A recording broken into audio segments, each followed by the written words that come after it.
Shalom, kembali lagi bersama kami di W Laker TV, di mana kita belajar sesuatu yang luar biasa. Kalau kita boleh memasuki satu kitab yang luar biasa, kitab Keluaran, kitab kedua dalam Perjanjian Lama. Di sini kitab ini ditulis oleh Musa. Dia menggambarkan sesuatu yang luar biasa dengan tema satu penebusan, di mana Keluaran melanjutkan kisah yang dimuliakan dalam Kejadian. Judul kitab ini diambil dari kata Yunani yaitu Exodus, di mana kita boleh belajar sesuatu yang luar biasa dalam kitab ini untuk kita terapkan dalam kehidupan kita, untuk kita bisa makin maju, makin setia membaca firman Tuhan, untuk kita bisa dikuatkan. Biar melalui kitab Keluaran kita boleh mengalami satu terobosan besar, berkat Tuhan besar dalam kehidupan kita. Tuhan Yesus memberkati. Selamat membaca kitab Keluaran.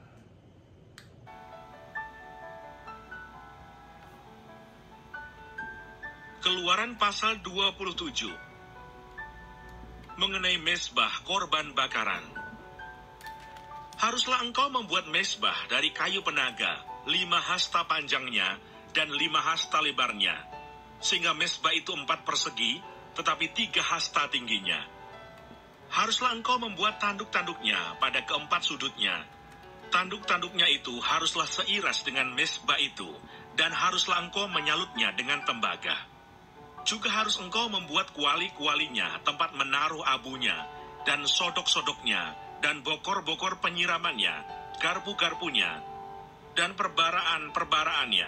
Semua perkakasnya itu harus kau buat dari tembaga. Haruslah engkau membuat untuk itu kisi-kisi, yakni jala-jala tembaga, dan pada jala-jala itu haruslah kau buat tempat gelang tembaga pada keempat ujungnya.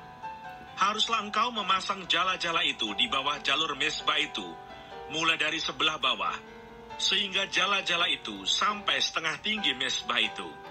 Haruslah engkau membuat kayu-kayu pengusung untuk mezbah itu, kayu-kayu pengusung dari kayu penaga, dan menyalutnya dengan tembaga.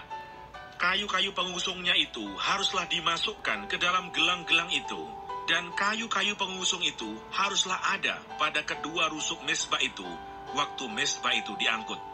Mezbah itu harus kau buat berongga dan dari papan, seperti yang ditunjukkan kepadamu di atas gunung itu. Demikianlah harus dibuat mezbah itu. Mengenai pelataran, haruslah engkau membuat pelataran kemah suci. Untuk pelataran itu, pada sebelah selatan harus dibuat layar dari lenan halus yang dipintal benangnya, 100 hasta panjangnya pada sisi yang satu itu.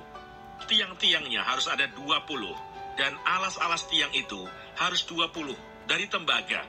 Tetapi kaitan-kaitan tiang itu dan penyambung-penyambungnya harus dari perak. Demikian juga pada sebelah utara, pada panjangnya harus ada layar yang 100 hasta panjangnya. Tiang-tiangnya harus ada 20, dan alas-alas tiang itu harus 20 dari tembaga. Tetapi kaitan-kaitan tiang itu dan penyambung-penyambungnya harus dari perak. Dan pada lebar pelataran itu, pada sebelah barat, harus ada layar yang 50 hasta, dengan 10 tiangnya dan 10 alas tiang itu.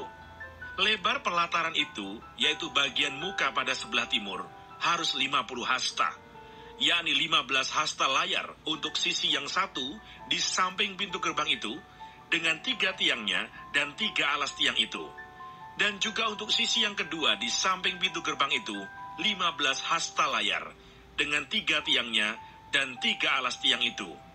Tetapi untuk pintu gerbang pelataran itu, tirai 20 hasta dari kain ungu tua, dan kain ungu muda, kain kirmisi, dan dari lenan halus yang dipintal benangnya.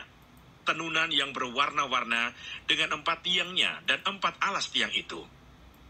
Segala tiang yang mengelilingi pelataran itu haruslah dihubungkan dengan penyambung-penyambung perak, dan kaitan-kaitannya harus dari perak, dan alas-alasnya dari tembaga.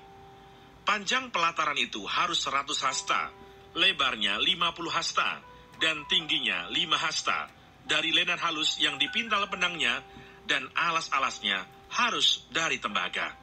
Adapun segala perabotan untuk seluruh perlengkapan kemah suci, dan juga segala patoknya, dan segala patok pelataran, semuanya harus dari tembaga.